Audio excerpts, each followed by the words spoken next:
നമസ്കാരം. നാടോടിക്കാറ്റ് എന്ന് പറയുന്ന സിനിമയിലെ രംഗമാണ് ശ്രീനിവാസൻ തിരക്കഥ എഴുതിയ സിനിമ, സത്യനന്ദിക്കാട് സംവിധാനം ചെയ്ത സിനിമ. ആ സിനിമയിലെ ഈ രംഗത്തിൻ്റെ ഉള്ളടക്കത്തെക്കുറിച്ച് പറയാനാണ് ഞാൻ ഉദ്ദേശിക്കുന്നത്. അവർ ഉള്ള പണിയും പോയി ഓഫീസിൽ നിന്ന് ജോലി പോയി പുറത്ത് വന്ന് റൂമിലേക്ക് പോകുന്ന സമയത്ത് സംസാരിക്കുകയാണ്. അപ്പോൾ ശ്രീനിവാസനും മോഹൻലാലും വലിയ സ്വപ്നങ്ങളൊക്കെയുള്ള യുവാക്കളാണ്. അപ്പോൾ ഈ സംസാരിക്കുന്നതിനിടയിൽ ശ്രീനിവാസൻ ഇനി ഭക്ഷണത്തിൻ്റെ കാര്യം വിശന്നിട്ട് വയ്യ എന്ന് പറയും. അപ്പോൾ മോഹൻലാലിൻ്റെ കഥാപാത്രം പറയും, നിനക്ക് എപ്പോഴും ഭക്ഷണം എന്നുള്ള ഒറ്റ വിചാരമില്ല, വേറെ എന്തെങ്കിലും സംസാരിക്കാം എന്ന് പറയും. അപ്പോൾ ശ്രീനിവാസൻ്റെ കഥാപാത്രം തിരിച്ചു പറയുന്നുണ്ട്, നമുക്കെന്നാൽ പിന്നെ ശ്രീലങ്ക കരാറിനെയും സൗദി അറേബ്യയിലെ കൂട്ടക്കൊലയെയും കുറിച്ച് സംസാരിക്കാം എന്ന് ശ്രീനിവാസൻ മറുത്ത് പറയുന്നുണ്ട്. അതായത് വിശപ്പ് വന്ന സമയത്ത് പിന്നെ എന്താണ് സംസാരിക്കേണ്ടത് എന്ന ആ ഒരു ചോദ്യമാണ് ശ്രീനിവാസൻ ഉന്നയിക്കുന്നത്. ഇപ്പോൾ സാധാരണ നമ്മൾ സംഭാഷണങ്ങളിൽ തന്നെ പെട്ടെന്നൊരു കുഴപ്പം, ഒരു പ്രതിസന്ധിയിൽ നിൽക്കുന്ന സമയത്ത്, നമ്മൾ ആകെ ചൂടായി നിൽക്കുന്ന സമയത്ത് സൗഹൃദ സംഭാഷണങ്ങളൊക്കെ നടക്കുമ്പം ചില ആളുകൾ പറയും, നമുക്ക് എനിക്കിത് തന്നെ പറയാനുള്ളൂ എന്ന് ചോദിക്കുമ്പോൾ നമ്മൾ സാധാരണ പറയും, എന്നാൽ നമുക്ക് ആണവ കരാറിനെ കുറിച്ച് സംസാരിക്കാം, സൗദിയിലെ കൂട്ടക്കൊലയെക്കുറിച്ച് സംസാരിക്കാം എന്നൊക്കെയുള്ള ഒരു സംഭാഷണ ശകലം നമ്മുടെ നിത്യജീവിതത്തിൽ നമ്മൾ പ്രയോഗിക്കാറുണ്ട്. അതിൻ്റെ ഒരുപക്ഷെ മലയാളിക്ക് ആദ്യം സിനിമയിലൂടെ ഏറ്റവും ജനപ്രിയമായ മാധ്യമത്തിലൂടെ നമ്മുടെ മനസ്സിൽ പതിഞ്ഞ ഒരു സംഭാഷണ ഭാഗം ശ്രീനിവാസൻ്റെ ഈ ഡയലോഗാണ്. മലയാളിയുടെ ജീവിതത്തിൽ ഇത്രയധികം ചൊല്ലുകളാക്കി മാറ്റപ്പെട്ട നിലയിലുള്ള സംഭാഷണ ഭാഗങ്ങൾ നിത്യജീവിതത്തിൽ ഉപയോഗിക്കുന്ന മറ്റൊരു എഴുത്തുകാരനില്ല, ചലച്ചിത്ര പ്രവർത്തകനില്ല. ശ്രീനിവാസൻ വിടവാങ്ങിയിരിക്കുന്ന ഘട്ടത്തിൽ ആദ്യം ഞാൻ ആലോചിച്ചത് ആ കാര്യമാണ്. കുഞ്ചൻ നമ്പ്യാർക്ക് ശേഷം നിത്യജീവിതത്തിൽ 1-2 ദിവസത്തിൽ ഒരിക്കലെങ്കിലും നിങ്ങളാരും സിനിമ കാണുന്ന മലയാളിയിലെ ഒരു 60% ആളുകളും നിത്യജീവിതത്തിൽ സിനിമ കടന്നു പോകുന്ന ആളുകളായിരിക്കും. അങ്ങനെയുള്ള ആളുകൾക്ക് അറിഞ്ഞോ അറിയാതെയോ അത്തരം പ്രയോഗങ്ങളിലേക്ക് നമ്മൾ കടന്നു പോകും. എന്തെങ്കിലും നമ്മുടെ ജീവിതാനുഭവത്തിലേക്ക്, അത് നമ്മുടെ വീട്ടിലെ അടുക്കളയായിക്കോട്ടെ, തൊഴിലില്ലാത്ത ബുദ്ധിമുട്ടായിക്കോട്ടെ, സാമ്പത്തിക പ്രതിസന്ധി ആയിക്കോട്ടെ, സ്വപ്നമായിക്കോട്ടെ, നമ്മുടെ ദുഃഖമായിക്കോട്ടെ, നിത്യജീവിതത്തിലെ ഏത് പ്രശ്നത്തെയും, അത് ഏത് സാമ്പത്തിക നിലയിലുള്ള ആളും ഏത് ക്ലാസ് ലെവലിലുള്ള ആളുകൾക്കും അങ്ങനെയുള്ള പ്രയോഗങ്ങൾ, ശ്രീനിവാസൻ്റേത് അല്ലാത്ത പ്രയോഗങ്ങൾ കടന്നു വരില്ല. അത്രമാത്രം പ്രയോഗങ്ങളുണ്ട്. അത് കുഞ്ചൻ നമ്പ്യാർക്ക് ശേഷം എന്ന് ഞാൻ പ്രത്യേകം പറഞ്ഞത് അതുകൊണ്ടാണ്. അത്രമാത്രം സ്വാധീനം ശ്രീനിവാസൻ മലയാളികളുടെ ഉള്ളിൽ ചെലുത്തിയിട്ടുണ്ട്. ഒരുപക്ഷെ എല്ലാ അർത്ഥത്തിലും ചലച്ചിത്രകാരൻ എന്ന നിലയിൽ, മഹാനായ ചലച്ചിത്രകാരൻ എന്നുള്ള നിലയിൽ, അത് MT വാസുദേവൻ നായർക്കും അടൂർ ഗോപാലകൃഷ്ണനും ഒക്കെ ഒപ്പം തലയെടുപ്പോടെ നിർത്താൻ കെൽപ്പുള്ള ഒരു ചലച്ചിത്രകാരൻ ആണ് ശ്രീനിവാസൻ്റെ ഇത്തരം പ്രയോഗങ്ങളിലൂടെ, നമ്മുടെ നിത്യജീവിതത്തിൽ കടന്നു പോകുന്ന ഇത്തരം പ്രയോഗങ്ങളിലൂടെയാണ് ഈ വീഡിയോ സഞ്ചരിക്കുന്നത്. അത് ആമുഖമായി ഞാൻ പറയുകയാണ്. കോടരുതമ്മാവ ആളറിയാം എന്ന തിരക്കഥ അദ്ദേഹം ആദ്യമായി എഴുതുന്നത്, അതിനു മുമ്പ് ഗോസ്റ്റ് റൈറ്റിംഗ് ഒക്കെ നടത്തിയിട്ടുണ്ടെന്ന് നമ്മൾ കേട്ടിട്ടുണ്ട്. അതിൽ തന്നെ എനക്കൊരു അക്കിടി പറ്റി എന്നുള്ളൊരു പ്രയോഗം നമ്മൾ നടത്താറുണ്ട്. നമുക്ക് പറ്റിയ അക്കിടിയെക്കുറിച്ച്. അതിൽ 3-4 യുവാക്കൾ, തൊഴിലില്ലാത്തവരും പഠിക്കുന്ന യുവാക്കളും ഒക്കെ കൂടി ഒരു വീട്ടിൽ താമസിക്കുകയാണ്. മുകേഷും ശ്രീനാഥും ശങ്കർ, ശ്രീനിവാസൻ ഒക്കെ അടങ്ങുന്ന ഒരു ഗ്രൂപ്പ്. അതിൽ ശങ്കറിൻ്റെ അച്ഛൻ വീട്ടിലേക്ക് വരുന്നുണ്ട്. നിങ്ങൾ പരീക്ഷയ്ക്ക് എന്താ സംഭവിച്ചത്, പഠിക്കുന്നില്ലേ എന്നൊക്കെ അറിയാൻ. കോളേജിലൊക്കെ പഠിക്കുന്ന കുട്ടികളാണ്. അപ്പോൾ ശ്രീനിവാസൻ്റെ കാര്യം മാത്രം, നീ എന്താ ഇത്തവണ ഇങ്ങനെ എന്താ സംഭവിച്ചത്? അപ്പോൾ അവൻ പറയും, അവർ രണ്ടുപേരും തോറ്റു, ഞാനും തോറ്റു, അതെന്താ പറ്റി, ഇത്തവണ ഒരു അക്കിടി പറ്റി എന്ന് പറഞ്ഞിട്ട് മൂപ്പരൊരു കാര്യം പറയുന്നുണ്ട്. നിങ്ങൾക്ക് കണ്ടവർക്കറിയാം. അപ്പോൾ എന്താണ് സംഭവം എന്ന് ചോദിച്ചപ്പം അദ്ദേഹം പറയുന്നുണ്ട്, ഞാൻ കോപ്പി അടിച്ചിട്ട് എപ്പോഴും ജയിക്കുന്നതാണല്ലോ എന്നാണ് ശങ്കറിൻ്റെ അച്ഛൻ ചോദിക്കുന്നത്. ഞാൻ ഇത്തവണയും കോപ്പി അടിച്ചു, പക്ഷേ ഞാൻ എൻ്റെ മുമ്പിലുള്ളവൻ്റെ നോക്കി എഴുതി, എൻ്റെത് നോക്കി എൻ്റെ പിറകിലിരുന്ന ആൾ എഴുതി. എൻ്റെ മുമ്പിലിരുന്നവനും ജയിച്ചു, ബാക്കിലിരുന്നവനും ജയിച്ചു. അപ്പം നീ മാത്രം എന്താ ജയിക്കാഞ്ഞ്? അവർ രണ്ടുപേരും കോപ്പി അടിച്ചല്ലോ. അപ്പോൾ മുകേഷ് പറയുന്ന ഒരു ഡയലോഗാണ്, ഇവൻ്റെ മുമ്പിലിരുന്നയാളും ബാക്കിലിരുന്നയാളും ഫിസിക്സാണ്, ഇവൻ കെമിസ്ട്രിയാണ്. അയാൾ കോപ്പി അടിച്ചത് മുമ്പിലിരുന്ന ആളുടെ ഫിസിക്സ് ഇയാൾ കോപ്പി അടിച്ചു, ഇയാൾ കെമിസ്ട്രി ആണല്ലോ, അതുപോലും അറിയില്ല. അപ്പോൾ ഇവൻ്റെ ഉത്തരപേപ്പർ മറ്റവൻ കോപ്പി അടിച്ചു. അപ്പം ഏറ്റവും മുമ്പിലിരുന്ന ആളും ബാക്കിലിരുന്ന ആളും ഫിസിക്സ് ആയിരുന്നു. അപ്പോൾ അവർ ജയിച്ചു, ഇയാൾ കെമിസ്ട്രി ആയതുകൊണ്ട് പിന്നെ അത് കാര്യമില്ലല്ലോ എന്ന് പറയുന്നത്. അങ്ങനെ ഇനി എനിക്കൊരക്കിടി പറ്റി എന്ന് നമ്മൾ സാധാരണ പറയുമ്പം ഓർമ്മയിൽ വരുന്നത് ശ്രീനിവാസൻ്റെ ആ ഡയലോഗിൽ നിന്നാണ്. എനിക്കൊരക്കിടി പറ്റിയെന്ന് നിങ്ങളുടെ കൂട്ടുകാരോട് അറിയുന്ന ആളുകൾ പറയുമ്പോൾ പെട്ടെന്ന് തന്നെ ഇതിൻ്റെ മുഴുവൻ തമാശ കൊണ്ടാണ് പറയുക. അക്കരെ എന്ന് പറഞ്ഞ സിനിമയിൽ അമേരിക്കയിലേക്ക് പോകാനുള്ള CIDകളുണ്ട്. അപ്പോൾ അതിൽ എങ്ങനെയെങ്കിലും അമേരിക്കയിൽ പോകണം എന്നുള്ള അവസാനം CID പണി കിട്ടിയതിന് ശേഷം ഉള്ള ആഗ്രഹത്തിൽ നിൽക്കുമ്പം ശ്രീനിവാസൻ മോഹൻലാലിനൊരു അവസരം കിട്ടും. അപ്പോൾ എന്നെയും കൂടി കൊണ്ടുപോകണം, ദാസനും വിജയനും ഒരു ടീമാണല്ലോ, അപ്പോൾ വിജയനെയും കൂടി കൊണ്ടുപോകണം എന്ന് വിജയൻ ആഗ്രഹിക്കുകയാണ്. അപ്പോൾ മോഹൻലാലിനോട് വിധേയപ്പെട്ടാലേ പറ്റുള്ളൂ. അവിടെ മോഹൻലാലിൻ്റെ ഒപ്പം, മോഹൻലാലിൻ്റെ അടുത്ത് വിധേയപ്പെട്ട് കീഴടങ്ങി നിൽക്കുന്ന ഒരു സമയത്ത് മോഹൻലാലിന് മനസ്സിലാവും എനിക്ക് ഇവൻ എന്തും ചെയ്തില്ല. അപ്പോൾ മോഹൻലാൽ ഇവനെ ചവിട്ടും തുപ്പും അങ്ങനെയൊക്കെ ചെയ്യുമല്ലോ. അപ്പോൾ പറയുന്നില്ലേ, നീ എന്നെ എത്ര വേണേലും ചവിട്ടിക്കോ, എനിക്കൊരു പ്രശ്നമില്ല, അമേരിക്കയിൽ പോണ കാര്യം ഒന്ന് ശരിയാക്കി തരണം എന്നുള്ളതാണ്. അപ്പം നമ്മൾ സാധാരണ ജീവിതത്തിൽ തന്നെ പറയില്ല, നമുക്ക് ആ കാര്യം നേടിയെടുക്കാനുണ്ടെങ്കിൽ നീ എന്നെ എന്ത് വേണമെങ്കിലും പറഞ്ഞോ, എനിക്കൊരു പ്രശ്നമില്ല എന്ന് നമ്മൾ സാധാരണ പറയുന്ന കാര്യം. അത് ഇപ്പോൾ ഈ ഒരു കഥാസന്ദർഭത്തെ ഓർത്താണ് നമ്മൾ പറയുക, നീ എന്നെ അത്ര വേണേലും ചവിട്ടിക്കോന്ന് നമ്മൾ പറയാറുണ്ട്. അതുപോലെ മറ്റൊരു സംഭവം വന്നത് അഴകിയ രാവണനിൽ ഉള്ളതാണ്. അവിടെ ശ്രീനിവാസൻ ഒരു അംബുജാക്ഷൻ എന്ന് പറയുന്ന എഴുത്തുകാരനാണല്ലോ. മമ്മൂട്ടി അവിടെ വലിയ നിർമ്മാതാവ്, സിനിമ ഷൂട്ടിങ്ങിന് വന്ന ആളാണ്.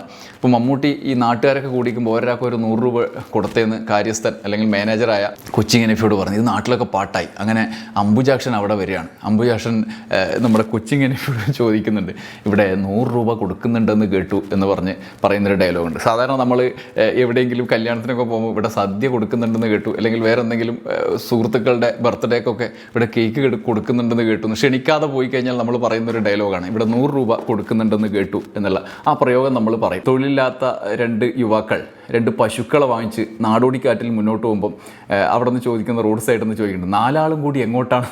2 പശു 2 മനുഷ്യന്. പക്ഷേ ആളെന്താ ചോദിക്കുക, 4 ആളും കൂടി എങ്ങോട്ടാണ് എന്ന് ചോദിക്കുന്ന ആ ചോദ്യം നമുക്ക് മറക്കാൻ കഴിയില്ല. അതോടൊപ്പം തന്നെയാണ് ഇതിനൊപ്പം ചേർത്ത് വായിക്കേണ്ടതാണ് ഇതേ 2 കഥാപാത്രങ്ങൾ, വിജയനും ദാസനും. അത് ശ്രീനിവാസൻ പ്രീ ഡിഗ്രിയും മോഹൻലാൽ ഡിഗ്രിയാണ്, BCom ഫസ്റ്റ് ക്ലാസ് ആണല്ലോ. BCom ഫസ്റ്റ് ക്ലാസ് എന്ന് നമ്മളിപ്പോൾ പറയുമ്പോൾ പെട്ടെന്ന് ശ്രീനിവാസൻ്റെ എഴുതി അവശേഷിപ്പിച്ച ആ ഡയലോഗാണ് നമ്മുടെ മുമ്പിലുള്ളത്. അതോടൊപ്പം ശ്രീനിവാസൻ പ്രീ ഡിഗ്രി ആണെന്നുള്ളത് ഈ ദാസൻ എപ്പോഴും ഇടിച്ച് താഴ്ത്തും. വിജയൻ്റെയും ദാസൻ്റെയും ഈ ഒരു ഈഗോ അവിടെ വർക്ക് ചെയ്യും. അങ്ങനെയാണ് ശ്രീനിവാസൻ്റെ കഥാപാത്രം പറയുന്നൊരു ഡയലോഗുണ്ട്, പ്രീ ഡിഗ്രി അത്ര മോശം ഡിഗ്രി ഒന്നുമല്ല എന്ന് പറയുന്നത്. പ്രീ ഡിഗ്രി അത്ര മോശം ഡിഗ്രി ഒന്നുമല്ല എന്ന് പറയും. അത് നമ്മൾ സ്ഥിരമായിട്ട് പറയുന്നതാണ്. ഞാൻ BCom ഫസ്റ്റ് ക്ലാസ് ആണ്, അവൻ വലിയ ആളാണെന്ന് പറയാൻ അവൻ BCom ഫസ്റ്റ് ക്ലാസ് ആണ്, അല്ലെങ്കിൽ ഞാൻ BCom ഫസ്റ്റ് ക്ലാസ് ആണ്. അതോടൊപ്പം തന്നെ പറയുന്ന സാധനമാണ് പ്രീ ഡിഗ്രി അത്ര മോശം ഡിഗ്രി ഒന്നുമല്ല എന്നുള്ള കാര്യം. ഇതേ സ്ഥലത്താണ് അവർ പശുവിനെ വാങ്ങിച്ച് പ്രതീക്ഷയോടെ സ്വപ്നങ്ങൾ ഉള്ളിൽ സൂക്ഷിച്ചുകൊണ്ട് രാത്രിയിൽ പശു കരയുമ്പം ഐശ്വര്യത്തിൻ്റെ സൈറൺ എന്ന് പറയുന്നു. ഈ ഐശ്വര്യത്തിൻ്റെ സൈറൺ എന്ന് എന്തെങ്കിലും ശബ്ദം കേൾക്കുമ്പോൾ പറയാത്ത ഒരൊറ്റ മനുഷ്യൻ നിങ്ങളുടെ കൂട്ടത്തിലുണ്ടാവില്ല.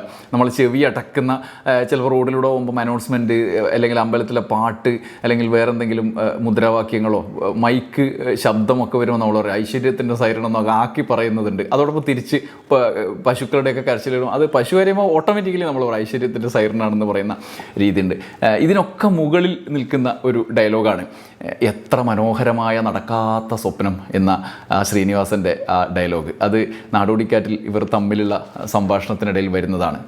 നല്ല സ്വപ്നങ്ങൾ, വലിയ സ്വപ്നങ്ങളൊക്കെ പറയുന്നൊരു ഡയലോഗാണ്. എത്ര മനോഹരമായ നടക്കാത്ത സ്വപ്നം എന്ന് പറയുന്നുണ്ട്. അതിൻ്റെ തുടർച്ചയായിട്ട് തന്നെയാണ് ഇവർ സ്വപ്നത്തെക്കുറിച്ച് അല്ലെങ്കിൽ നടക്കാൻ പോകുന്ന കാര്യത്തെക്കുറിച്ചൊക്കെ ചർച്ച വരിക. അവിടെ പറയുന്നുണ്ട്, നമുക്കെന്താടാ ഈ ബുദ്ധി നേരത്തെ തോന്നാത്തത് എന്ന് പറയും. അപ്പം അയാൾ പറയും, എല്ലാത്തിനും അതിൻ്റേതായ സമയമുണ്ട് മോനെ ദാസ എന്ന് പറയുന്നില്ലേ. അങ്ങനെ അതൊക്കെ നമ്മൾ എപ്പോഴും പറയുന്നതാണ്. ഞാൻ ആലോചിച്ച് നോക്കുന്നുണ്ട്, ഈ കുഞ്ചൻ നമ്പ്യാരുടെ ചൊല്ല് പറയുന്നതിനും അപ്പുറത്താണ് നമ്മുടെ ഇന്നത്തെ ഒരു മാസ് മീഡിയ എന്നുള്ള നിലയിൽ സിനിമയ്ക്ക് സ്വാധീനമുണ്ട് എങ്കിൽ പോലും സാധാരണ ഉള്ളതിൽ നിന്നൊക്കെ മുകളിൽ ചിലപ്പോൾ ഇയാളുടേതായി പറയുന്ന ഡയലോഗ് അത് ശ്രീനിവാസൻ എഴുതിയതാണെന്ന് പോലും അറിയാതെ പറയുന്നുണ്ട്. അദ്ദേഹം അഭിനയിച്ച ഇത് വേറെ ഒരുപാടുണ്ട്. ഞാൻ പറയുന്നത് ശ്രീനിവാസൻ എഴുതി ഉണ്ടാക്കിയത് മാത്രമാണ് ഞാൻ പറയുന്നത്. നമ്മൾ സ്നേഹം ഭാവിക്കുകയും ഉള്ളിൽ ശത്രുത ഉണ്ടാവുകയും ചെയ്യുന്ന ആളുകളെ കുറിച്ച് പറയുന്നതാണ്. യാത്രക്കാരുടെ ശ്രദ്ധയ്ക്ക് എന്ന സത്യനന്ദിക്കാട് സിനിമയിൽ ഇയാളൊരു അമ്മാവനായിട്ടാണ് തോന്നുന്നു ജയറാമിൻ്റെ വീട്ടിൽ. അവിടെ സൗന്ദര്യമാണ് മറ്റൊരു കഥാപാത്രം. അവിടെ പോയിട്ട് ജയറാമിനോട് അച്ഛനെക്കുറിച്ച് പറയും. എന്താ അച്ഛനെക്കുറിച്ച് ദുഷിപ്പ് ഇങ്ങനെ പറഞ്ഞിട്ട് പറയും, ഈശ്വരാ ഭഗവാനെ അച്ഛന് നല്ലത് മാത്രം വരുത്തണേ എന്ന് പറയുന്നൊരു ഡയലോഗുണ്ട്. അപ്പോൾ നമ്മളങ്ങനെ ആക്കി ഉള്ളിൽ അയാൾ നശിക്കണം എന്ന് ആഗ്രഹിക്കുകയും പുറത്ത് അങ്ങനെ അല്ലാതിരിക്കുകയും ചെയ്യുമ്പോൾ നമ്മൾ പറയും ഈശ്വരാ ഭഗവാനെ അയാൾക്ക് നല്ലത് മാത്രം വരുത്തണേ എന്ന് പറയുന്ന അതന്നെ ഒരു ശാപമാണ്. അത് ആ കഥാപാത്രം പറഞ്ഞ് നമ്മുടെ മനസ്സിലേക്ക് കടന്ന് വന്നതാണ്. ഇതോടൊപ്പം തന്നെ ഈ സാമ്പത്തികം നമ്മുടെ ഒരു പ്രധാന ഘടകമാണ്. ഉദയനാണ് താരം എന്ന് പറഞ്ഞ സിനിമയിലെ സൂപ്പർ സ്റ്റാർ സരോജ് കുമാർ പറയുന്ന ഡയലോഗുണ്ട്. പിന്നെ ഈ മോഹൻലാൽ ഉദയൻ അവിടെ തിരക്കഥ പറയാൻ പോയ സമയത്ത് മുകേഷും ഇയാളും കൂടി പോയപ്പം ഈ സാമ്പത്തിക അവസ്ഥയെ എത്ര റെമ്യൂണറേഷൻ ഒക്കെ പറയുന്നതിന് മുന്നേ പറയുന്നുണ്ട്, 1 മാസം തട്ടിമുട്ടി ജീവിക്കാൻ വേണം 1 കോടി എന്ന് പറയുന്നുണ്ട്. അത് നമ്മൾ സാധാരണ ഇപ്പോൾ പറയുന്നതാണ്. എത്രയാ ചിലവ്, 1 മാസം തട്ടിമുട്ടി ജീവിക്കാൻ തന്നെ എത്ര രൂപ വേണം എന്ന് പറയുന്ന നിത്യജീവിതത്തിൽ നമ്മൾ പറയുന്ന സാധനമാണ്. നാടോടിക്കാറ്റിൽ തന്നെ മറ്റൊരു സംഭവമുണ്ട്. എന്ന് വെച്ച് കഴിഞ്ഞാൽ ഈ മോഹൻലാലും ശ്രീനിവാസനും അവിടെ താമസിക്കുമ്പോൾ അപ്പുറത്ത് ഈ ശോഭനയുടെ വീടുണ്ടല്ലോ. അപ്പോൾ അവിടെ ഈ അരി കഴുകുന്ന കാര്യം, ഇവൻ പ്രീ ഡിഗ്രിക്കാരനാണല്ലോ, മോഹൻലാൽ BCom ആണ്, അപ്പോൾ ഉയർന്ന ആളാണ്. അപ്പം എപ്പോഴും ഇവനോട് പറയുമ്പം അങ്ങോട്ടും ഇങ്ങോട്ടും ഈഗോ വർക്ക് ചെയ്യാറുണ്ട്.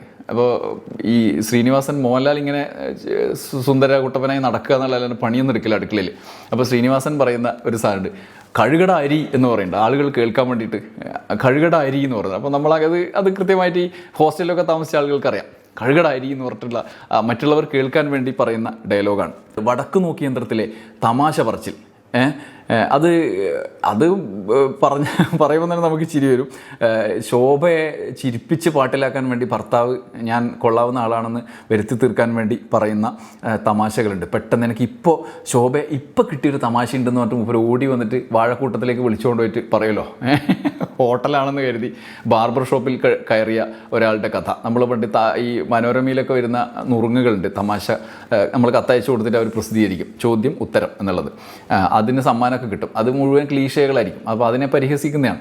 അപ്പോൾ ഹോട്ടലാണെന്ന് കരുതി ബാർബർ ഷോപ്പിൽ കയറി എന്തുണ്ട് എന്ന് ചോദിക്കുക. അപ്പോൾ അയാൾ പറയും കട്ടിങ്ങും ഷേവിങ്ങും, എന്നാൽ 2 പ്ലേറ്റ് കട്ടിങ്ങും ഷേവിങ്ങും പോട്ടെ എന്ന് പറയുന്ന മട്ടിലുള്ള ശ്രീനിവാസൻ്റെ ഒരു തമാശയുണ്ട്. ശോഭ ചിരിക്കുന്നില്ലേ എന്നൊക്കെ ചോദിക്കും. എനിക്കിപ്പോൾ തോന്നിയൊരു തമാശ നമ്മൾ കാഷ്വൽ ടോക്കിലൊക്കെ കൂട്ടുകാരോട് പറയുമ്പോൾ പറയില്ലേ, നമുക്കിപ്പോൾ തോന്നിയ തമാശയാണ് എന്ന് പറയുന്ന ആ ഒരു നിത്യജീവിതത്തിൽ ഉപയോഗിക്കുന്ന സാധനമാണ് അത്. കമൽ സംവിധാനം ചെയ്ത അഴകിയ രാവണനിൽ അംബുജാക്ഷൻ പറയുന്നൊരു ഡയലോഗുണ്ട്.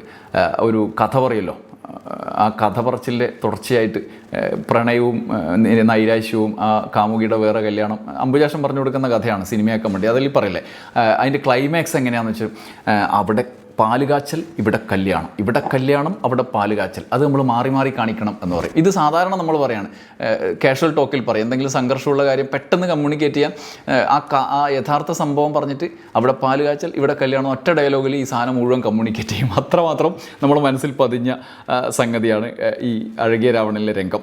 നാടോടിക്കാറ്റിൽ ആ ഓഫീസിൽ നിന്ന് TP മാധവൻ മാനേജറായിട്ട് വന്ന സമയത്ത് വേഷം മാറിപ്പോലും. ആദ്യം മൂപ്പരോട് മോശമായിട്ട് പെരുമാറിയ തിരിച്ചറിയാതിരിക്കാൻ കണ്ണട കൂളിംഗ് ഗ്ലാസ്സൊക്കെ വെച്ച് താടിയൊക്കെ വെച്ചിട്ട് രണ്ടാളും കൂടി പോകും. അപ്പോൾ അയാൾക്ക് സംശയം തോന്നും, നിങ്ങളെ ഞാൻ ഇന്നലെ, അപ്പോൾ മുമ്പ് ഇല്ല സാർ, ഇന്നലെ ഞങ്ങൾ ഇല്ല സാർ എന്ന് പറയും. അതുപോലെ കൂളിംഗ് ഗ്ലാസിൻ്റെ കാര്യം പറയും, കണ്ണ് പഴുത്ത് ചീഞ്ഞിരിക്കുകയാണ് സാർ എന്ന് പറയും. നമ്മൾ സാറിന് കൂളിംഗ് ഗ്ലാസ് വെച്ചിട്ട് ആരെങ്കിലും സ്റ്റൈലായിട്ട് വന്നാൽ നമ്മൾ പറയില്ലേ, അവൻ്റെ കണ്ണ് പഴുത്ത് ചീഞ്ഞിരിക്കുകയാണ്, അല്ലെങ്കിൽ നമ്മളും പറയും ആ ഒരു ബാരിയർ ഒഴിവാക്കാൻ, എൻ്റെ കണ്ണ് പഴുത്ത് ചീഞ്ഞിരിക്കുകയാണെന്ന് തമാശയായിട്ട് പറയും. കൂളിംഗ് ഗ്ലാസ് വെച്ച ആളെ കാണുമ്പോൾ പറയാറുണ്ട്. ചിന്താവിഷ്ടയായ ശ്യാമളയിൽ 1-2 സംഭവങ്ങളുണ്ട്. അയാൾ സംവിധായകനാകാൻ ശ്രമിച്ചിട്ടൊരു പരസ്യചിത്രം സംവിധാനം ചെയ്യാൻ പോവുകയും അപ്പോൾ ക്യാമറ എവിടെ വെക്കണം എന്ന് ചോദിക്കുന്നത് ഇയാൾക്ക് അറിയില്ല. സംവിധായകനാണല്ലോ, ക്യാമറ എവിടെ വെക്കണം എന്നറിയില്ല. അപ്പോൾ മൂപ്പര് പറയേണ്ടത് ക്യാമറയും നായികയൊപ്പം കുളത്തിച്ചാടട്ടെ, ക്യാമറ ആവശ്യമുള്ളിടത്തൊക്കെ വെക്കാമെന്ന് പറയുന്നുണ്ട്. ശ്രീനിവാസൻ ഈ കൈരളി TV-ലായിരുന്നു ചെറിയ ശ്രീനിയും വലിയ ലോകവും എന്ന് പറയുന്ന ഒരു പരിപാടിയിൽ അദ്ദേഹം പറഞ്ഞിട്ടുണ്ട്. ആദ്യം വടക്ക് നോക്കി യന്ത്രം സംവിധാനം ചെയ്യാൻ പോയ സമയത്ത് അദ്ദേഹത്തിന് സിനിമയെക്കുറിച്ചൊക്കെ അറിയാം, തിരക്കഥയൊക്കെ എഴുതിയിട്ടുണ്ട്. പക്ഷേ സൂക്ഷ്മതയിൽ ഈ ക്യാമറ എവിടെ വെക്കണം എന്നുള്ളതിനെക്കുറിച്ച് മൂപ്പർക്ക് പദ്ധതി ഉണ്ടായിരുന്നില്ല. അപ്പം ഈ ഷൂട്ടിംഗ് സ്റ്റാർട്ട് ചെയ്യുന്ന ഘട്ടത്തിലാണ്, സംവിധായകനാണല്ലോ, തിരക്കഥയൊക്കെ എഴുതാൻ ഇത്രയും ശീലമുണ്ട്, അപ്പോഴാണ് ക്യാമറമാൻ ചോദിക്കുന്നത് എവിടെ ക്യാമറ വെക്കണം എന്ന്. അപ്പോൾ മൂപ്പരെ അവിടെ സ്തംഭിച്ചു പോയി എന്ന് പറഞ്ഞ് ആ ക്യാമറമാനെ പിന്നെ വിളിച്ച് വരുത്തി, ഇതിങ്ങനെയാണ്, എനിക്കിത് വലിയ ധാരണയില്ല, ക്യാമറ എവിടെ വെക്കണം എന്ന് നിങ്ങൾ തീരുമാനിച്ചാൽ മതി എന്ന്. സ്വന്തം അനുഭവമാണ് പിന്നീട് അദ്ദേഹത്തിൻ്റെ 2ാമത്തെ സംവിധാനം ചെയ്ത സിനിമയിൽ ചിന്താവിഷ്ടയായ ശ്യാമളയിൽ അദ്ദേഹം ഉപയോഗിച്ചതെന്ന് അദ്ദേഹം തന്നെ പറഞ്ഞിട്ടുണ്ട്. അതിൻ്റെ തുടർച്ചയായിട്ട് ഇതേ സിനിമയിൽ തന്നെയാണ് അയ്യോ അച്ഛാ പോലെ എന്നുള്ള ആ ഒരു ഡയലോഗ്. നമ്മൾ പോകും എന്ന് വെല്ലുവിളിച്ച് പുറത്തിറങ്ങുന്ന ആളുടെ ഉള്ളിൽ പോകണ്ടെന്നാണ്, ആരെങ്കിലും ഒന്ന് നിർബന്ധിച്ചാൽ ഇവിടെ നിൽക്കായിരുന്നു എന്നുള്ള ഒരാഗ്രഹം ഉള്ള ആളുകൾ. അപ്പം കുട്ടികളെ കൊണ്ട് വിളിപ്പിക്കുകയാണ് അയ്യോ അച്ഛ പോലെ എന്ന് പറയുന്ന പരിപാടി ഉണ്ടല്ലോ. ഈ രാഷ്ട്രീയത്തിലൊക്കെ പലപ്പോഴും ഇങ്ങനെയുള്ള സാഹചര്യങ്ങൾ ഉണ്ടാകുമ്പോൾ നമ്മൾ പറയുന്നതാണ്. വീട്ടിൽ നിന്ന് തന്നെ, അല്ലെങ്കിൽ നമ്മുടെ കുടുംബ സാഹചര്യങ്ങളിലോ സാമൂഹ്യ സാഹചര്യത്തിലോ ഒക്കെ വ്യക്തിപരമായി നമ്മളത് പലതവണ പ്രയോഗിച്ചിട്ടുണ്ട്, അയ്യോ അച്ഛ പോലെ എന്ന്. വെല്ലുവിളി സമയങ്ങളിൽ ബഹിഷ്കരണത്തിൻ്റെ ഒരു പ്രഖ്യാപനമൊക്കെ നടത്തുന്ന സമയത്ത് ഉണ്ടാവാറുണ്ട്. ഇതോട് ചേർത്ത് തന്നെ പറയേണ്ടതാണ്, ഏത് പ്രശ്നത്തിലും നമ്മൾ ഇങ്ങനത്തെ സംഘർഷ സാഹചര്യങ്ങളൊക്കെ കടന്നു പോകുന്ന ഏത് പ്രശ്നത്തിലും ഇപ്പം ശരിയാക്കി തരാം എന്ന് പറയാറുണ്ട്. എന്തെങ്കിലും ഒരു ഇഷ്യൂ ഉണ്ടായാൽ നമ്മൾ സാധാരണ ജീവിതത്തിൽ പറയുന്നതാണ്. വെള്ളാനകളുടെ നാടിൽ പിന്നെ അദ്ദേഹം എഴുതി വെച്ചതാണ്, ഇപ്പം ശരിയാക്കി തരാം എന്ന്. കുതിരവട്ടം പപ്പു ആ ബുൾഡോസർ ശരിയാക്കാൻ വേണ്ടി പോകുന്ന ഘട്ടത്തിൽ അവസാനം ഒന്നും ശരിയാകില്ല, എല്ലാം പൊളിഞ്ഞ് പാളീസായി തകർന്ന് തരിപ്പണായി കിടക്കുന്ന കാഴ്ചയാണ് കണ്ടത്. സാധാരണ നമ്മൾ പറഞ്ഞത് ഇപ്പം ശരിയാക്കി തരാം എന്നൊക്കെ മലയാള ഭാഷയിൽ പണ്ടേ ഉള്ളതാണ്. പക്ഷേ ശ്രീനിവാസൻ എഴുതിയതിന് ശേഷം ആ അനുഭവത്തിലൂടെ സിനിമയിലെ ആ കഥ സാഹചര്യത്തിലൂടെ കടന്നതിന് ശേഷം ഇപ്പം ശരിയാക്കി തരാം എന്ന് പറഞ്ഞാൽ ആ കുറച്ച് അക്ഷരങ്ങളിൽ ഒരു വലിയ ജീവിതം, വലിയ ഉള്ളടക്കം അങ്ങ് സന്നിവേശിപ്പിക്കുകയാണ്. സാധനം കയ്യിലുണ്ടോ എന്ന പട്ടണ പ്രവേശത്തിലെ ഒരു എയർപോർട്ടിൽ ഇങ്ങനെ അങ്ങോട്ട് കൂടെ ചോദിക്കില്ലേ, സാധനം കയ്യിലുണ്ടോ. നമ്മളിപ്പോൾ എന്തെങ്കിലും കൊണ്ടുവരാൻ പറഞ്ഞ ഒരാളോട് ചോദിക്കില്ലേ, സാധനം കയ്യിലുണ്ടോ എന്ന് ചോദിക്കും. ഇത് പെട്ടെന്ന് നമ്മൾ ഓർമ്മയിലേക്ക് അത് വരികയാണ് ചെയ്യുക. വടക്ക് നോക്കി യന്ത്രത്തിൽ മദ്യപിക്കാൻ പോകുന്നുണ്ട്. അവിടുന്ന് മദ്യപിക്കാൻ പോയിട്ട് ചാരായ ഷോപ്പിൽ നിന്ന് ചോദിക്കും, മൂപ്പർക്ക് ഇത് ആദ്യമായിട്ട് പോവാണ്, എന്താണ് ഒരു ചാരായ ഷോപ്പിൽ പോയാൽ എങ്ങനെയാണ് ഇതിനെക്കുറിച്ച് പറയുക, മദ്യം എത്ര അളവ്, അതിൻ്റെ സാങ്കേതികം ടെർമിനോളജി ഒന്നും മൂപ്പർക്കറിയില്ല. മൂപ്പർ പറയുന്നുണ്ട് എന്താ വേണ്ടതെന്ന് വെച്ചാൽ ഒരു ഗ്ലാസ് ബ്രാൻഡി പോരട്ടെ എന്ന്, ഒരു ഗ്ലാസ് നാരങ്ങ പറയുന്നില്ല, ഒരു ഗ്ലാസ് ബ്രാൻഡി പോരട്ടെ എന്ന് മൂപ്പര്. ഈ മാമുക്കോയുടെ കഥാപാത്രമാണല്ലോ ക്യാമറാമാൻ, മൂപ്പര് അതിൻ്റെ ഫോട്ടോ എടുക്കുന്ന ഓരോ മൂമെൻറ്റും നിങ്ങളുടെ ഓർമ്മയിലുണ്ടാവും. അവിടുത്തെ ഏറ്റവും ശ്രദ്ധേയമായ പ്രയോഗമാണ് ഈ ഉയരത്തിൻ്റെ കാര്യമൊക്കെ പറയും, നിങ്ങളടുത്ത് ഉയരമില്ല എന്നൊക്കെ പറഞ്ഞ് ഒന്ന് ചിരിക്കാൻ പറയും. ക്യാമറയിൽ കിട്ടുന്ന ചിരി ഇങ്ങനെ പുഞ്ചിരിയാണല്ലോ. അപ്പോൾ ശ്രീനിവാസൻ ഹാ എന്ന് ചിരിക്കും. മാമുക്ക് പറയും ഒച്ച ക്യാമറയിൽ കിട്ടൂല മിസ്റ്റർ എന്ന് പറയാറുണ്ട്. അത് ഈ കുറേ ഫോട്ടോ എടുക്കുന്ന ഓരോ സാഹചര്യത്തിലും നമ്മൾ ചിരിക്കുമ്പം ഒച്ച ക്യാമറയിൽ കിട്ടില്ല എന്ന് നമ്മൾ പറയാത്തൊരാളും ഉണ്ടാവില്ല. അതോടൊപ്പം തന്നെയാണ് നിറച്ചും ആളുള്ള സമയത്ത് ഫോട്ടോ എടുക്കാൻ എല്ലാവരും ഉൾക്കൊള്ളാൻ പറ്റാത്ത വിധത്തിലാണെങ്കിൽ വീശിയെടുത്തോ എന്ന് പറയും. ശ്രീനിവാസൻ്റെ ഒരു പ്രയോഗമാണ് സിനിമയിൽ തന്നെ, വീശിയെടുത്തോ എന്ന് പറയുന്നൊരു പ്രയോഗമുണ്ട്. മറ്റൊരു മലയാളി ഒരിക്കലെങ്കിലും പറയാത്ത ഒരു, ആഴ്ചയിൽ ഒരിക്കലെങ്കിലും പറയുന്നൊരു സാധനമാണ്, എന്തെങ്കിലും ദുരന്തങ്ങൾ ഉണ്ടാവും പറയുന്ന സാധനമാണ് പവനായിയുടെ കാര്യം. PV നാരായണൻ രാവണേശ്വരത്ത് നിന്ന് നമ്മളെ പവനൻ എന്ന് പറയുന്ന യുക്തിവാദിയുടെ പേരിൽ നിന്നാണ് അത് ഉണ്ടാക്കിയെന്നൊക്കെ അദ്ദേഹം പിന്നീട് പറഞ്ഞിട്ടുണ്ട്. അത് അല്ല നമ്മൾ പറഞ്ഞ പവനായിയുടെ കാര്യം. പവനായി വന്നിട്ട് മലപ്പുറം കത്തി, ഈ പ്രയോഗങ്ങളൊക്കെ നിങ്ങൾക്ക് ഓർമ്മയുണ്ടാവും. അവരവസാനം മറ്റേ ചെന്നൈയിലെ ആ മറ്റേ ലൈറ്റ് ഹൗസിൻ്റെ മുകളിൽ കൂടി കയറി അവിടുന്ന് ശ്രീനിവാസൻ എൻ്റെ ഇടയിൽ ചോദിക്കുന്നുണ്ട് ഏതാടാ ആ സൈ അലവലാതി, നോട്ട് അലവലാതി എന്ന് പറയും. അപ്പോൾ നമ്മൾ ആരെങ്കിലും ഈ ഒരു പ്രത്യേക സാഹചര്യം ഏടാടാ ഈ അലവലാതി എന്ന് ചോദിക്കാത്ത ആളുകൾ ഉണ്ടാവില്ല. ഇതൊക്കെ കഴിഞ്ഞിട്ടാണ് ഇയാൾ മറ്റേ അതിൻ്റെ മുകളിൽ നിന്ന് വീണ് ചാവുക. പവനായി വലിയ ബിൽഡപ്പൊക്കെ ആയിട്ട് വന്നയാണല്ലോ. അവിടെ നിന്ന് തിലകൻ പറയുന്ന ആ നിരാശയുണ്ട്, കൈ ഇങ്ങനെ വെച്ചിട്ട് അങ്ങനെ പവനായി ശവമായി എന്തൊക്കെയായിരുന്നു മലപ്പുറം കത്തി എന്നൊക്കെ പറഞ്ഞിട്ടുള്ളൊരു ഡയലോഗുണ്ട്. അത് നമ്മൾ ഈ വലിയ ബിൽഡപ്പ് ഉണ്ടായി ദുരന്തമായിട്ട് എല്ലാവരും പറയും, അങ്ങനെ പവനായി ശവമായി. പവനായി ഒന്നും ആയിരിക്കില്ല ശവമായിട്ടില്ല. നമ്മൾ എന്തെങ്കിലും പ്രതീക്ഷിച്ച വലിയ ഒരു പ്രതീക്ഷ സ്വപ്നം തകർന്നടിയുമ്പോഴൊക്കെ, അല്ലെങ്കിൽ നമ്മുടെ വെല്ലുവിളിയൊക്കെ പൊളിഞ്ഞു പാളീസാകുമ്പോഴൊക്കെ പവനായി ശവമായി എന്ന് പറയാതിരിക്കാറില്ല. അതാണ് ആ സിനിമയുടെ ഏറ്റവും പ്രധാനപ്പെട്ട കാര്യം. അക്കരയിലാണ് പോൾ ബാർബറിൻ്റെ നീയാണോ പോൾ ബാർബർ, നിൻ്റെ അച്ഛനാടാ പോൾ ബാർബർ എന്ന് പറയുന്നത് ആ സിനിമയിലാണ്. മറ്റൊന്നാണ് അയാൾ കഥ എഴുതുകയാണെന്ന് പറഞ്ഞ സിനിമയിൽ ചോദിച്ചു പോകാന്നുള്ള മോഹൻലാലിൻ്റെ കമലിൻ്റെ സിനിമയാണല്ലോ അയാൾ കഥ എഴുതുകയാണ്. ബോയിങ്ങിൽ നമ്മളെ ജഗതിയുടെ കഥാപാത്രം OP ഒളശ പറയുന്നുണ്ട്.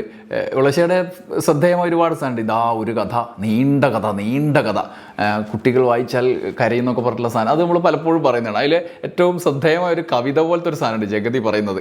യുധിഷ്ഠിരൻ ബീഡി വലിച്ചു, ഗുരുവായൂരപ്പന് ജലദോഷമായിരുന്നു, സീതയുടെ മാറ് പിളർന്ന് ചോര കുടിച്ചു, ദുശാസനം എന്നൊക്കെ പറയുന്ന സാധനം ഉണ്ടല്ലോ. അപ്പോൾ നമ്മളൊരു ഇഷ്യൂ ഉള്ള സമയത്ത് അവിടെ നിന്ന് ഒളിച്ചോടുന്ന ആളുകൾ പറയുന്ന ഒരു സാധനമാണ്, അവളെക്കുറിച്ച് പറയുന്നത് അവന് ജലദോഷമായിരുന്നു എന്ന് നമ്മൾ പറയാറുണ്ട്. ഇതേപോലെയുള്ള അദ്ദേഹത്തിൻ്റെ പ്രയോഗങ്ങൾ സാധാരണ അവിവേകമാണെങ്കിൽ പൊറുക്കണം. അപ്പം പറയും ഇല്ല അവിവേകം ഞാൻ പൊറുക്കാറില്ല, ഒരിക്കലും പൊറുക്കില്ല എന്ന് പറയുമ്പോഴത്തെ സാധനങ്ങൾ. മിഥുനത്തിൽ ഒരു സംഭവം, എന്തായാലും ഒരു സംഗതി നമ്മൾ ഭയങ്കര ഇഷ്ടത്തോടെ കാത്തിരുന്നൊരു സാധനം നമ്മൾ വാങ്ങിച്ചു കൊണ്ടുവന്നിട്ട് അവിടുന്ന് കലുഷിതമാകുന്ന ഘട്ടത്തിൽ ഇനി ഈ സാധനം ഇവിടെ കൊണ്ടുവരുതെന്ന് പറയല്ലോ. മിഥുനത്തിൽ പറയാം അളിയ ഇനി ഈ വീട്ടിൽ അലുവ വാങ്ങിച്ചു കൊണ്ടുവരരുതെന്ന് പറഞ്ഞ മിഥുനത്തിലെ ഡയലോഗ്, ഇനി ഈ വീട്ടിൽ ഹൽവ വാങ്ങിച്ചു കൊണ്ടുവരുത് എന്ന് പറയുന്ന ഡയലോഗ്. മറ്റൊന്ന് കോടീശ്വരന്മാരുടെ കഥയാണ്. അത് അഴകിയ രാവണനിൽ, മേഘത്തിൽ ഒക്കെ നമ്മുടെ മുമ്പിൽ വരുന്നതാണ്. വേദനിക്കുന്ന കോടീശ്വരനാണല്ലോ അഴകിയ രാവണനിലെ മമ്മൂട്ടിയുടെ കഥാപാത്രം. അത് ശ്രീനിവാസൻ്റെ തിരക്കഥയാണ്. അതിൽ ഏറ്റവും തമാശയായിട്ട് അവതരിപ്പിച്ച മേഘത്തിലെ തിയേറ്റർ ഉടമയായ ശ്രീനിവാസൻ്റെ തന്നെ കഥാപാത്രമാണ്. തിയേറ്ററിൽ ഈ കൂവലൊക്കെ വന്നൊരു ഘട്ടത്തിൽ മൂപ്പര് കലമ്പുന്നുണ്ട് ആൾക്കാരെ, കാണാവുന്ന ആൾക്കാരെ. അപ്പം ശ്രീനിവാസൻ പറയും ഒരു പണക്കാരനെ ബഹുമാനിക്കാൻ പഠിക്കണം എന്ന് പറയുന്നൊരു ഡയലോഗ് നിങ്ങളുടെ ഓർമ്മയിൽ ചിലപ്പോൾ ഉണ്ടാവും. ഇതാണ് ഈ പണക്കാരനെ കുറിച്ചുള്ള പ്രധാനപ്പെട്ട സംഭവം. അവസാന കാലത്ത് കഥ പറയുമ്പോൾ എന്ന് പറഞ്ഞ സിനിമയിൽ ഒരുപാട് വ്യത്യസ്തമായ സാധനങ്ങൾ പറയാൻ പറ്റും. അതിൽ പെട്ടെന്ന് ഓർമ്മ വരുന്നത് ഇപ്പോൾ പാലായും റബ്ബറും നമ്മുടെ മനസ്സിലെപ്പോഴും പതിഞ്ഞു കിടക്കുന്ന KM മാണി, പാല എന്നൊക്കെ പറഞ്ഞിട്ടുള്ള അല്ലേ, കോട്ടയം ഒക്കെ. അതിനെ കുറച്ചും കൂടി തീവ്രതയിൽ നമ്മളിലേക്ക് എത്തിച്ചാണ് അതിൽ സലിംകുമാറിൻ്റെ കവിത പാലായിലുള്ളവർക്ക് പാലാണ് റബ്ബർ എന്ന കവിത. ആ കവിത ശ്രീനിവാസൻ്റെ തിരക്കഥയിൽ നമ്മുടെ മുമ്പിൽ ഇപ്പോഴും വരുന്നുണ്ട്. അതിൽ തന്നെ ഇതിൽ കഥ പറയുമ്പോൾ തന്നെ ക്ലൈമാക്സിൽ ഒരു സീരിയസ് ഡയലോഗ് നമ്മൾ തമാശയായിട്ടും കൂടി ഉപയോഗിക്കുന്നുണ്ട്. ഈ മമ്മൂട്ടി ശ്രീനിവാസനും തമ്മിലുള്ള സംഗമത്തിന് ശേഷം അദ്ദേഹം തിരിച്ചറിയുന്നുണ്ടല്ലോ, അപ്പോൾ അദ്ദേഹം പറയുന്നുണ്ട്, മമ്മൂട്ടി പറയും, നിനക്ക് വേണമെങ്കിൽ എന്നെ എപ്പോഴെങ്കിലും കാണാമായിരുന്നല്ലോ, ഞാൻ ഇവിടെ തന്നെ ഉണ്ടായിരുന്നല്ലോ. അപ്പം ഇയാൾ പറയും, കുറേ ശ്രമിച്ചു, പക്ഷേ നീ പിന്നെ വലിയ ആളാവുമ്പോൾ നിനക്ക് ബുദ്ധിമുട്ടാവുമോ എന്നൊക്കെ പറഞ്ഞിട്ട് പറയുന്നുണ്ട്. അന്നേരം അയാൾ പറയുന്നുണ്ട്, എൻ്റെ മുമ്പിലോ ബാല എന്ന്. അത് എന്നോടോ ബാല എന്നാണ് നമ്മൾ സാധാരണ പറയാനുള്ളത്. ആ സിനിമയിൽ എന്നോടോ ബാല എന്നല്ല, എൻ്റെ മുമ്പിലോ ബാല എന്ന് അദ്ദേഹം പറയും. അതാണ് ആ സിനിമയിലെ എൻ്റെ മുമ്പിലോ ബാല. അത് എന്നോടോ ബാല. നമ്മൾ എന്തെങ്കിലും പറയുമ്പോൾ സീരിയസ് ആയി പറയുമ്പോൾ പറയുമല്ലോ, തമാശയായിട്ട് പറയുമ്പോൾ പറയും എന്നോടോ ബാല എന്ന് പറയും. നമ്മൾ ചതിച്ച ആളുകളോട് പറയും എന്നോടോ ബാല എന്ന് പറയും. ഇനി മലയാളി ഇപ്പോഴും ഓർത്തിരിക്കുന്ന ഒരു സിനിമയാണ് സന്ദേശം. സന്ദേശത്തിൽ ഒരുപാടുണ്ട്. ഇപ്പോൾ തദ്ദേശ തെരഞ്ഞെടുപ്പിൽ ലെഫ്റ്റ് തോറ്റ ഘട്ടത്തിൽ നമ്മൾ ലെഫ്റ്റല്ല ആര് തോറ്റാലും നമ്മൾ പറയും. ഇപ്പോൾ പക്ഷേ കൃത്യമായി അതിൽ ലെഫ്റ്റ് എന്ന് തോന്നിക്കുന്ന ഒരു കഥാപാത്രമാണല്ലോ ശ്രീനിവാസൻ്റേത്. അതായത് എന്തുകൊണ്ട് നമ്മൾ തോറ്റു എന്നുള്ള വിശകലനമാണ്. അത് ഒന്നും ഒരിക്കൽ പോലും നമ്മുടെ മുമ്പിൽ നിന്ന് മായാത്ത, നമ്മുടെ രാഷ്ട്രീയ സാഹചര്യത്തിൽ നിന്ന് മായാത്ത ഒരു സംഭാഷണ ഭാഗങ്ങളാണ്. എന്തുകൊണ്ട് തോറ്റു എത്ര വിശദീകരിച്ചാലും പ്രത്യേകിച്ചും ഈ കമ്മ്യൂണിസ്റ്റ് ടെർമിനോളജിയൊക്കെ വെച്ചിട്ട് ഇടതുപക്ഷം വിശദീകരിക്കുന്നത് ഭയങ്കര സാങ്കേതികമായിട്ടായിരിക്കുമല്ലോ എല്ലാ കാലത്തും. പിന്നെ കുറച്ച് കാലം ജയിക്കും, പിന്നെ അപ്പുറത്ത് കോൺഗ്രസിൻ്റെ പ്രതിനിധികൾ, വലതുപക്ഷ പ്രതിനിധികൾ അത്തരത്തിൽ വിശദീകരിക്കും. അങ്ങനെ പല രീതിയിലുള്ള സാഹചര്യം. പോളണ്ടിനെ പറ്റി ഒരു അക്ഷരം മിണ്ടരുത് എന്നൊക്കെയുള്ള പ്രയോഗങ്ങൾ, ഇതൊക്കെ ഈ സന്ദേശത്തിൽ തന്നെ വരുന്നുണ്ട്. സന്ദേശത്തിൽ തന്നെ കോൺഗ്രസ് പ്രതിനിധികളും പറയുന്ന സാധനങ്ങളുണ്ടാവും. ഹിന്ദി ഇന്നസെൻ്റ് കഥാപാത്രമല്ലേ, ഹിന്ദി അറിയാത്ത ചമ്പൂർണ്ണ ചാച്ചരത എന്ന് പറഞ്ഞിട്ട് പറയുന്ന ഡയലോഗ് ഉണ്ടല്ലോ. അങ്ങനെ പല രീതിയിലുള്ള കഥാപാത്രങ്ങൾ, രാഷ്ട്രീയമായ സാഹചര്യങ്ങളെ അതേപോലെ അന്ന് BJP കേരളത്തിലില്ല അത്രയധികം. പിന്നീട് ശ്രീനിവാസൻ രാഷ്ട്രീയ സിനിമകളിലേക്ക് കടന്നിട്ടുമില്ല. BJPയുടെ അന്തരീക്ഷത്തെ അദ്ദേഹം സിനിമയിലധികം അവതരിപ്പിക്കേണ്ടി വരുന്ന സാഹചര്യത്തിൽ അദ്ദേഹം സജീവമായിട്ട് ആ നിലയിലുള്ള സിനിമാ സാഹചര്യമല്ല. അതാണ് അതിലെ പ്രധാനപ്പെട്ട ഒരു കാര്യം. കൺകെട്ട് എന്ന് പറഞ്ഞ സിനിമയിൽ അദ്ദേഹം ഒരു കഥാപാത്രത്തെ സൃഷ്ടിച്ചിരുന്നു, കീലേരി അച്ചു, മാമുക്കോയുടെ. നിങ്ങൾക്ക് ഓർമ്മയുണ്ടാവും. കീലേരി അച്ചു എല്ലാവരെയും ഞാൻ പരക്കെ കുത്തും എന്നൊക്കെ പറഞ്ഞിട്ട് ഡയലോഗ് പറഞ്ഞില്ല, എനിക്കെതിരെ സാക്ഷി പറഞ്ഞു എന്നൊക്കെ പറഞ്ഞിട്ട് വെല്ലുവിളിച്ചുകൊണ്ട് മാമുക്കോയുടെ കഥാപാത്രം വരുന്നുണ്ട്. അവിടെ അദ്ദേഹം ഒരു വീട്ടിന്, ശ്രീനിവാസൻ്റെ കഥാപാത്രം താമസിക്കുന്ന വീട്ടിന് മുട്ടുന്നുണ്ട്. സരളെ വാതിലുറക്ക് എന്ന് പറയുന്നുണ്ട്. അപ്പോൾ നമ്മളിങ്ങനെ സാധാരണ വാതിലുറക്കുന്ന സമയത്ത് വാതിലിന് മുട്ടുമ്പോഴോ കീ അടിക്കുന്ന വീട്ടിൽ ബെല്ലടിക്കുമ്പോഴൊക്കെ പറയുന്നതാണ് സരളെ വാതിലുറക്ക് എന്ന് പറയുന്ന തരത്തിൽ. മറ്റൊന്ന് സത്യനന്ദിക്കാടിൻ്റെ തന്നെ സന്മനസ്സുള്ളവർക്ക് സമാധാനത്തിലെ തിലകൻ്റെ കഥാപാത്രം മുംബൈയിൽ നിന്ന് വിളിച്ചു വരുത്തുന്നല്ലോ മോഹൻലാലിനെ ഓടിക്കാൻ. മുംബൈയിൽ നിന്ന് വന്ന ആളാണല്ലോ. ശിവസേനക്കാരൊക്കെ മുണ്ടുരുത്തോണ്ടാണോ പോകുന്നത് മോഹൻലാൽ നിർണായക സമയത്ത് ചോദിക്കുകയും തിലകനകത്ത് ഞെട്ടിത്തരിച്ച് തകർന്നു പോവുകയും ചെയ്യുന്ന ഘട്ടമുണ്ട്. അപ്പോൾ അതിനകത്ത് ആ പ്രയോഗമുണ്ട്. ഇത് മറ്റൊന്നുണ്ടല്ലോ, ഒരാളെക്കുറിച്ച് പറയുമ്പോൾ ആരാണ് അയാൾ എന്ന് ചോദിക്കും, അപ്പം ഞാനാണ് അയാൾ എന്ന് പറയുന്നൊരു ഡയലോഗ് ആ സന്ദർഭത്തിലാണ് ഉള്ളത്. ഇതുപോലെ ശിപ്പായി ലഹള എന്ന് പറഞ്ഞ സിനിമയിൽ ഒരു പൊങ്ങച്ചം കാണിക്കുമ്പം നമ്മൾ പറയുന്നൊരു ഡയലോഗുണ്ട്. അതിൽ ശ്രീനിവാസനും മുകേഷ് നായകനാണ്. മുകേഷിൻ്റെ അമ്മാവനെയും മകളെ പ്രേമിക്കുന്നുണ്ട്. അമ്മാവനെ പാട്ടിലാക്കാൻ വേണ്ടി അവരുടെ ഓഫീസിൽ വരുമ്പോൾ മുകേഷ് ശിപ്പായിയാണ്. അപ്പോൾ ശ്രീനിവാസൻ ഇയാൾക്ക് വേണ്ടിയിട്ട് സഹായമായി നിൽക്കും. അപ്പോൾ വിജയരാഘവനെ ഒക്കെ പറ്റിക്കുന്നുണ്ടല്ലോ മാനേജർ എന്നുള്ള ആൾക്ക്. അപ്പോൾ മുകേഷ് ശിപായി എന്നുള്ളതിനപ്പുറത്ത് അവിടെ മാനേജർ കസേരയിൽ ഇരുന്നിട്ട് അവരെ കാണിക്കാൻ വേണ്ടി ഫോണിൽ വെറുതെ ഫേക്കായിട്ട് എടുത്തിട്ട് സംസാരിക്കും. അപ്പോൾ ശ്രീനിവാസൻ അത് ജപ്പാൻകാരാണ് അമേരിക്കക്കാരാണെന്നൊക്കെ അവിടെ പറഞ്ഞു വിടും. അപ്പം ഫോൺ വെച്ചിട്ട് മുകേഷിനോട് ശ്രീനിവാസൻ പറയും, സാറ് ചൂടായത് ജപ്പാൻകാരോട് അങ്ങനെ ചൂടാവേണ്ടിയിരുന്നില്ല, ജപ്പാൻകാരോട് അങ്ങനെ പറയേണ്ടിയിരുന്നില്ല എന്ന് പറയുന്ന ഡയലോഗുണ്ട്. അപ്പോൾ ഇവർ തിരിച്ച് ഗെറ്റ് ഔട്ട് പറയുന്നുണ്ട്. പെട്ടെന്ന് ഓർമ്മ വരുന്ന വേറൊരു സാധനമാണ് ശ്രീനിവാസൻ്റെ ധാർക്കേ ധവാൻ. മോഹൻലാൽ ശ്രീനിവാസൻ തമ്മിലുള്ള തർക്കമുണ്ടല്ലോ, അരം പ്ലസ് അരം കിന്നരത്തിൽ ഒരു തർക്കമുണ്ട്. അമേരിക്കയിൽ നിന്ന് വന്ന മോഹൻലാലിൻ്റെ കഥാപാത്രം പ്രിയർസിൻ്റെ സിനിമയാണ്. അപ്പോൾ ആ തർക്കത്തിനിടയിൽ അവർ പറയുന്നുണ്ട്, ഈ മോഹൻലാൽ ഫേക്കായിട്ട് അമേരിക്ക എന്നൊക്കെ പറയുമ്പോൾ ശ്രീനിവാസൻ, നീ അമേരിക്ക കണ്ടിട്ടുണ്ടോ, എവിടെയായിരുന്നു നീ എന്ന് ചോദിക്കുമ്പോൾ പറയും അമേരിക്കയിലെ ജംഗ്ഷനിലാണെന്ന് പറയും. അമേരിക്കയിലെ ജംഗ്ഷനിലാണെന്ന് പറയുമ്പോൾ ശ്രീനിവാസൻ പറയും അമേരിക്കയിൽ ജംഗ്ഷനോ, അതങ്ങനെ ഒരു സ്ഥലമുണ്ടോ, പിന്നെ ജംഗ്ഷൻ ഇല്ലാത്ത നാടാണോ എന്നൊക്കെ പറഞ്ഞ് ഇംഗ്ലീഷ് അറിയുന്നു ഭാവിക്കാൻ വേണ്ടി പിന്നെ ഗെറ്റ് ഔട്ട് ഹൗസ് എന്നൊക്കെ പറഞ്ഞില്ല, ഭയങ്കര രസമായിട്ടുള്ള കാര്യം നിങ്ങൾക്ക് ഓർമ്മയുണ്ടാവും. അതായത് നമ്മൾ സാധാരണ പുറത്തിറങ്ങി പോടാ ഗെറ്റ് ഔട്ട് ഹൗസ് എന്നൊക്കെ നമ്മൾ സാധാരണ ജീവിതത്തിൽ പറയുന്നതാണ്. ഇങ്ങനെയുള്ള പഴഞ്ചൊല്ല് പോലെ ആക്കി മാറ്റിയ സംഭാഷണങ്ങൾ, അത് നിരന്തരം കേട്ട് വെറുതെ ഒരു സംഭാഷണം കൊണ്ട് അങ്ങനെ സാധിക്കില്ല. നമ്മളെ ജീവിതത്തോട് ഏറ്റവും അടുത്ത് നിൽക്കുന്ന, റിലേറ്റ് ചെയ്യപ്പെട്ട് നിൽക്കുന്ന അന്തരീക്ഷത്തിൽ ആ പ്രയോഗങ്ങൾ യാഥാർത്ഥ്യം ആകുമ്പോഴാണ് അത് അർത്ഥവത്താവുന്നത്. അത് ശ്രീനിവാസന് കഴിഞ്ഞ ഒരു വലിയ കാര്യമാണ്. അതാണ് ഞാൻ പറഞ്ഞത്, കുഞ്ചൻ നമ്പ്യാർക്ക് ശേഷം മലയാളിയുടെ മനസ്സിൽ ഇത്രയധികം ആഴത്തിൽ പതിഞ്ഞ ഒരു പേന, സർഗാത്മക വൈഭവമാണ് ശ്രീനിവാസൻ്റേത്. ആ തരത്തിലുള്ള പ്രയോഗങ്ങൾ പ്രയോഗങ്ങളുടെ കാര്യമാണ് നമ്മൾ ഇത്രയും നേരം പറഞ്ഞത്. അത് ഇനിയും ഒരുപാടുണ്ട്. ഞാൻ തുടക്കത്തിൽ പറഞ്ഞ പോലെ നിങ്ങളുടെ മനസ്സിലേക്ക് ഇത് കൂടാതെയും വരുന്നുണ്ടാവും. നമുക്ക് ഈ യൂട്യൂബിൻ്റെ താഴെ അത് അദ്ദേഹത്തിനുള്ളൊരു അന്ത്യാഞ്ജലിയായിട്ട് തന്നെ മാറ്റാം. നിരന്തര ജീവിതത്തിൽ നമ്മൾ ഉപയോഗിക്കുന്ന പ്രയോഗങ്ങൾ അദ്ദേഹത്തിൻ്റെ സിനിമകളിലെ, ഞാൻ ഈ പറഞ്ഞ സിനിമകളൊക്കെ അദ്ദേഹം എഴുതിയതാണ് അല്ലെങ്കിൽ സംവിധാനം ചെയ്തതടക്കമുള്ള സിനിമകളാണ്. അതിനപ്പുറത്ത് അദ്ദേഹം അഭിനയിച്ച ഇതുകൂടാതെ ഇഷ്ടംപോലെ ഉണ്ട്. അതാണ് ഞാൻ നേരത്തെ പറഞ്ഞത്, വെളുത്തതെല്ലാം പാലല്ല, കറുത്തതെല്ലാം ലേഹ്യവുമല്ല അച്ചാന്ന്. അതുകൂടാതെ ഒരുപാട് സംഭവങ്ങളുണ്ട്. ഈ എൻ്റെ ചെറിയ ബുദ്ധിയിൽ തോന്നിയ കാര്യമാണ് തേന്മാവിൻ മുമ്പത്തിൽ. അതിലൊന്നും പക്ഷേ അദ്ദേഹത്തിൻ്റെ സ്ക്രിപ്റ്റ് അല്ല. ഞാനിവിടെ അദ്ദേഹത്തിൻ്റെ സർഗാത്മകതയുടെ ഭാഗമായി വന്നതിനെ മാത്രം പറഞ്ഞതാണ്. അഭിനയം എന്നുള്ള നിലയിൽ വേറെയുമുണ്ട്. ചുരുക്കത്തിൽ മലയാളിയുടെ ജീവിതത്തിൽ ഒപ്പം സഞ്ചരിക്കുന്ന ഒരു മഹാനായ ചലച്ചിത്രകാരനായി അദ്ദേഹം ഇവിടെ അവശേഷിക്കുന്നുണ്ട് അദ്ദേഹത്തിൻ്റെ സിനിമകളിലൂടെ എന്നുള്ളതാണ്. അത് ഏറ്റവും മികച്ച മഹാന്മാരുടെ ഒരു പട്ടിക ഉണ്ടാക്കിയാൽ 2-3 ആളുകളിൽ ഒരാളായി മലയാള സിനിമയിൽ അദ്ദേഹം നിലനിൽക്കും അദ്ദേഹത്തിൻ്റെ സിനിമകളിലൂടെ എന്നുള്ളതാണ്. അവസാനത്തെ മലയാള സിനിമ അവശേഷിക്കുന്ന അവസാന നിമിഷം വരെ അദ്ദേഹം സിനിമകളിലൂടെ ജീവിച്ചിരിക്കുകയും ചെയ്യും. ശ്രീനിവാസന് അന്ത്യാഞ്ജലി. നന്ദി, നമസ്കാരം.